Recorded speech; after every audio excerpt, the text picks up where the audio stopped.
देख, तू मेरे साथ मेरे गांव चल तो रहा है, लेकिन पहाड़ी गांव में बहुत ध्यान से रहना होगा। तुझे मैंने जो जो कहा है उन बातों का ध्यान रखना। अरे हाँ भाई, समझ गया मैं तेरी बात। तू तो ऐसे डरा रहा है जैसे तेरे गांव में पैर रखते ही भूत मेरे पीछे पड़ जाएंगे। तुम लोगों ने खामखा अफवाहें फैलाई हुई हैं। पहाड़ों में मसूरी घूमने जाते हैं, शिमला घूमने जाते हैं, वहाँ भी तो सब 7 बजे के बाद बाहर निकलते हैं। वहाँ तो ऐसा कुछ नहीं होता। हाँ, लेकिन ये शिमला मनाली नहीं है। पहाड़ों के गाँव और उन जगहों में बहुत फर्क है। अब गाड़ी में बैठ जा, हमें अंधेरा होने से पहले गाँव पहुँचना है। मनीष उत्तराखंड के छोटे से गांव से आया था और दिल्ली में रहकर एक अच्छी नौकरी कर रहा था। बहुत टाइम बाद वो अपने घर वालों से मिलने जा रहा था। उसका दोस्त गौरव भी उसके साथ उसके गांव आकर गांव की खूबसूरती देखना चाहता था। वो दोनों सुबह ही गांव के लिए निकल गए ताकि शाम के 7 बजे से पहले गांव पहुंच जाएं। पहाड़ी गांव में अंधेरा होने के बाद अक्सर ही लोग घरों से बाहर नहीं निकलते, क्योंकि पहाड़ के रास्तों पर अंधेरा होने के बाद कुछ ऐसी घटनाएं होती हैं जो सामान्य नहीं होती। शाम के 6:30 बजे वो दोनों गांव पहुंच गए। मनीष ने नीचे अपनी गाड़ी खड़ी की और गौरव को लेकर अपने घर की ओर निकल पड़ा। मनीष की माँ दरवाजे पर ही खड़ी उसका इंतजार कर रही थी। उनके हाथ में एक आरती की थाली थी। क्या माँ, तुम भी? अरे शहर से ही तो आया हूँ, इसमें क्या आरती उतारोगे तुम हमारी? चुप हो जा, यहाँ का होकर भी ऐसी बातें करता है। पता है ना, धीरे धीरे दिन ढल रहा है, 7 बजने वाले हैं। कोई भी शक्ति ऐसे पीछे पीछे आ जाती है, इसीलिए अग्निदेव उसे दूर कर देते हैं। माफ करना आंटी, लेकिन आपके गांव में बहुत ज्यादा ही अंधश्रद्धा है। हम शहरों में भी तो रात को 12-12 बजे अपने घर को आते हैं, लेकिन वहाँ तो ऐसा कुछ नहीं होता। तो यहाँ पर ही ऐसा क्यों होता है? बड़ों की बातों पर ज्यादा तर्क नहीं करते बेटा। बड़े जो कहते हैं ना, सोच समझ कर ही कहते हैं। अब तुम दोनों ज्यादा देर बाहर मत खड़े रहो, अंधेरा हो रहा है, अंदर आ जाओ। वो दोनों अंदर गए। मनीष की माँ ने सबके लिए खाना लगाया। पहाड़ों के गांव में अंधेरा होते ही सब लोग जल्दी सो जाते हैं, इसलिए 8 बजे तक सभी लोग खाना पीना खाकर सोने के लिए जाने लगे। मनीष और गौरव के साथ मनीष का छोटा भाई राहुल भी उसी कमरे में था। मनीष ड्राइव करके बहुत थक गया था, इसलिए वो सो गया, मगर गौरव राहुल से बातें करने लगा। अच्छा राहुल, मुझे एक बात बताओ, तुम्हारे गांव में ये जो बात बोली जाती है कि शाम के 7 बजे के बाद घर से बाहर मत निकलो वरना कोई शक्ति तुम्हारे पीछे लग जाएगी, इस बात में तुम्हें कितनी सच्चाई लगती है? बात तो बिल्कुल सच्ची है गौरव भैया। यहाँ पर 7 बजे के बाद कोई भी अपने घरों से बाहर नहीं निकलता, और जो निकलता है उसे या तो छलावा लग जाता है या फिर भूतों की बारात उसे अपने साथ ले जाती है। भूतों की बारात? अब ये क्या नई चीज है? यहाँ हम इंसानों की तो शादी हो नहीं रही और भूत अपनी बारात लेकर जा रहे हैं। ये मजाक नहीं है भैया, यहाँ तो सदियों से ऐसा होता आया है। रात को अगर वो लोग किसी को भी देख लेते हैं तो उसे अपने साथ ही ले जाते हैं। गांव के बहुत सारे लोग ऐसे ही गायब हुए हैं। पता नहीं यार, तुम लोग और तुम्हारी ये बातें। खैर, मैं तो यहाँ पर आया था कि कुछ एक्साइटिंग करूँगा, लेकिन तुम्हारी तो बातें सुन सुन कर ही पक गया मैं। चलो सो जाओ, अब मैं भी बहुत थक गया हूँ। गौरव को लग रहा था कि ये लोग उसे जो भी कह रहे हैं वो सब उनका अंधविश्वास है। अगले दिन वो मनीष और उसके छोटे भाई राहुल के साथ पहाड़ों में घूमने निकला, मगर जैसे ही दिन हल्का सा ढलने लगा वो घर के लिए निकल गए। अरे यार, अभी तो घूमना शुरू ही किया था, थोड़ी देर बाद चलते हैं ना घर। कौन सा 7 बजते ही यहाँ हमें भूत मिल जाएंगे? एक ही बात तुझे कितनी बार समझानी पड़ेगी? जब एक बार बोल दिया है तो तू समझता क्यों नहीं है? चुपचाप घर चल, वरना अगर छल लग गया तो बड़ी मुसीबत हो जाएगी। वैसे भी तू हमारे गांव का नहीं है तो देवता को पुकार भी नहीं लगा पाएगा। हाँ भैया चलो, वरना मम्मी भी गुस्सा करेगी। वो लोग घर चले गए। रात को सब सो रहे थे, तभी गौरव वॉशरूम जाने के लिए घर से बाहर निकला। पहाड़ों के घरों में अक्सर वॉशरूम घर के बाहर ही बना होता है। वो वॉशरूम से बाहर निकला तो उसे बहुत तेज पानी बहने की आवाज आई, जैसे वहां पर कोई झरना बह रहा हो। अरे ये इतनी तेज पानी बहने की आवाज कहाँ से आ रही है? यहाँ पर तो आसपास कोई नदी या झरना भी नहीं है। लगता है रात को मेरे कान बज रहे हैं। वैसे भी इन पहाड़ों में इतनी शांति है कि दूर कोई आवाज होगी तो यहाँ तक सुनाई देगी। और ये लोग क्या कह रहे थे? 7 बजे के बाद घर से बाहर मत निकलना, वरना न जाने क्या क्या पीछे लग जाएगा। अच्छा भला तो घर के बाहर खड़ा हूँ, कुछ भी तो नहीं हुआ मुझे। लेकिन ये लोग इस बात पर यकीन थोड़ी ना करेंगे। इसका वीडियो शूट करता हूँ, कल दिखाऊंगा इन सबको। गौरव ने अपने फोन से रिकॉर्डिंग करनी शुरू की और आगे की तरफ निकल गया। वो थोड़ी ही दूर गया होगा, तभी उसके कानों में एक अजीब सी फुसफुसाहट की आवाज पड़ी। ये कैसी अजीब सी आवाज है?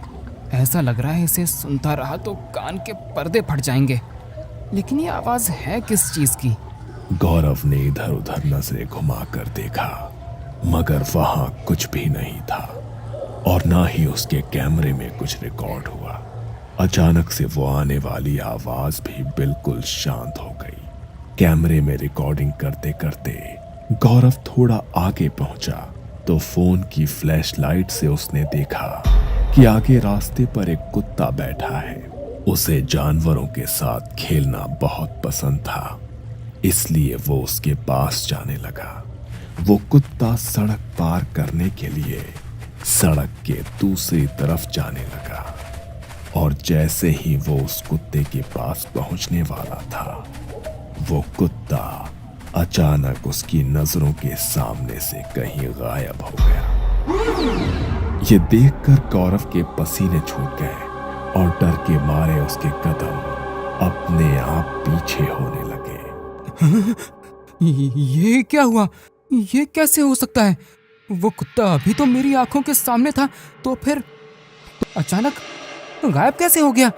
नहीं नहीं, ये मेरा वहम नहीं था। गौरव बुरी तरह से सहम चुका था। वो इससे उभरा भी नहीं था कि तभी उसे पीछे से कुत्ते के भौंकने की आवाज आई।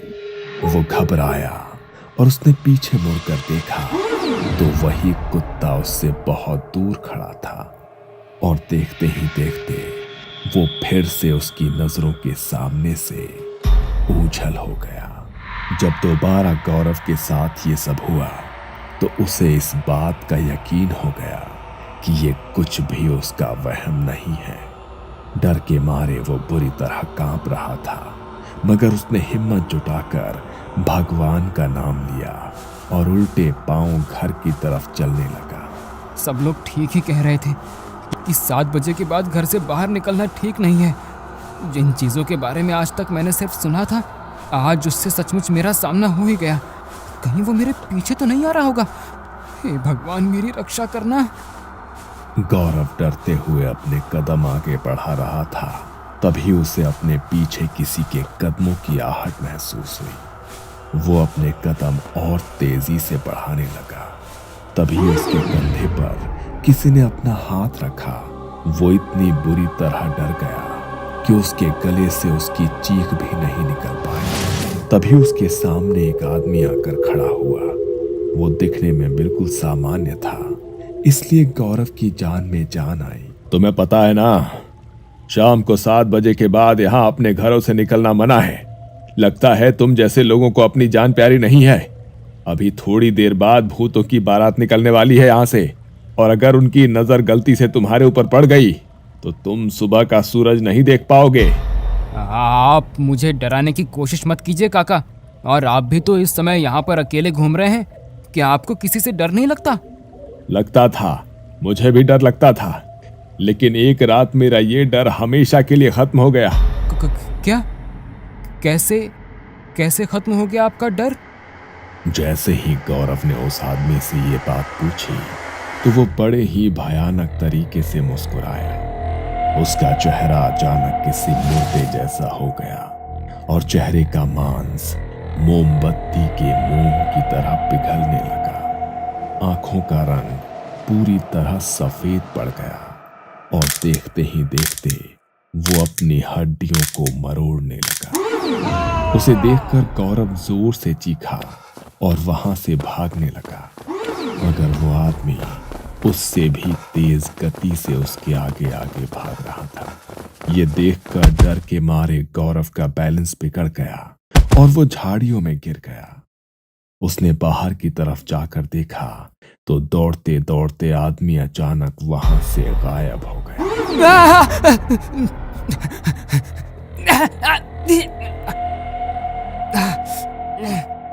मैंने ये क्या कर दिया? क्यों मैंने अपने सर पर आफत मोल ली? समझ नहीं आ रहा कि अब घर तक कैसे पहुंचूंगा। मुझे तो लगता है आज रात खेल खत्म ही हो जाएगा मेरा। नहीं निकलना चाहिए था मुझे घर से बाहर। गौरव ने हांफते हुए अपनी आंखें बंद की। तभी उसके कानों में किसी की अजीब सी हंसी की आवाज पड़ी। वो बुरी तरह डर गया। उसने हिम्मत करके आंखें खोलकर देखा तो वही आदमी ठीक उसके बगल में बैठा था और उसे देखकर भयानक तरह से हंस रहा था। अब तुम कहीं नहीं जा पाओगे। अपनी मौत को खुद बुलाया है तुमने और तुम्हारी मौत अब तुम्हारा पीछा नहीं छोड़ेगी। उसने अपनी गर्दन मरोड़कर हंसते हुए गौरव को देखा और फिर से वहां से गायब हो गया। गौरव झाड़ियों में दुबक कर बैठा था क्योंकि वहां से निकल पाने की उसकी हिम्मत नहीं हो रही थी। वो झाड़ियों के रास्ते ही धीरे धीरे चलकर घर तक पहुंचने की कोशिश करने लगा। तभी उसे बैंड बाजे की आवाज सुनाई दी, जैसे किसी की शादी हो रही हो। गौरव ने ध्यान से देखा तो पीछे से किसी की बारात आ रही थी। वहां बहुत चकाचौंध थी। उन्हें देखकर गौरव की जान में जान आई। शायद ये लोग मेरी कुछ मदद कर सकें। इनके साथ निकलूंगा तो घर तक पहुंच ही जाऊंगा, वरना अकेले रहा तो मेरा बच पाना भी मुश्किल है। गौरव झाड़ियों से बाहर निकलने लगा। तभी उसे राहुल की कही हुई वो बात याद आई और वो फिर से झाड़ियों में दुबक कर बैठ गया। ये तो क्या करने जा रहा था गौरव? भूल गया राहुल ने तुझे क्या कहा था कि रात को यहाँ से भूतों की बारात गुजरती है, और अगर उनका ध्यान मुझ पर पड़ गया तो मुझे भी अपने साथ ही ले जाएंगे। मुझे कुछ भी करके इनसे बचना होगा, वरना अगर इन्होंने मुझे देख लिया तो ये तो मुझे मार ही डालेंगे। गौरव कांपते हुए झाड़ियों में बैठा था। उसके फोन की रिकॉर्डिंग अभी भी चालू थी, मगर अब उसमें कुछ रिकॉर्ड हो रहा था तो वो था सिर्फ उसका डर। बारात में बजने वाले ढोल, ताशे और शहनाइयों की आवाज जोर जोर से उसके कानों में पड़ रही थी। वो वहां से उनके निकलने का इंतजार कर रहा था। वो अपनी आंखें बंद करके झाड़ियों के बीच बैठा रहा। तभी उसके कानों में पड़ रही ढोल, ताशों और शहनाइयों की आवाज अचानक से बहुत तेज हो गई।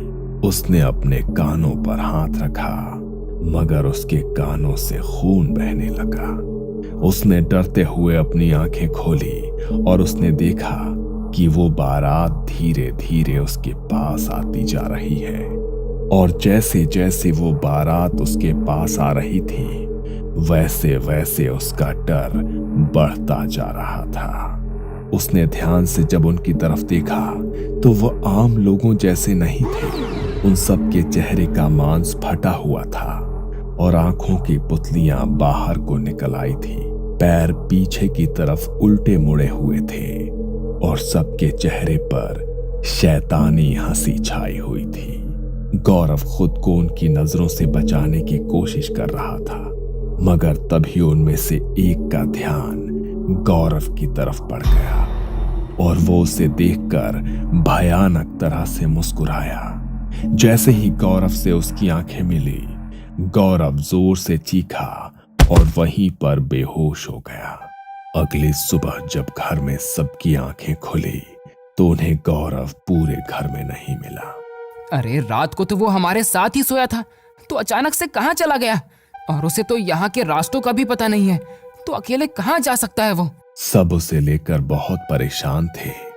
तभी थोड़ी देर बाद एक लड़का दौड़ता दौड़ता मनीष के घर आया और उसने मनीष को कुछ ऐसा बताया जिसे सुनकर उसके पैरों तले से जमीन खिसक गई। मनीष भागता हुआ उसके साथ गया तो देखा कि झाड़ियों के रास्ते एक पेड़ पर गौरव का शरीर लटका हुआ था।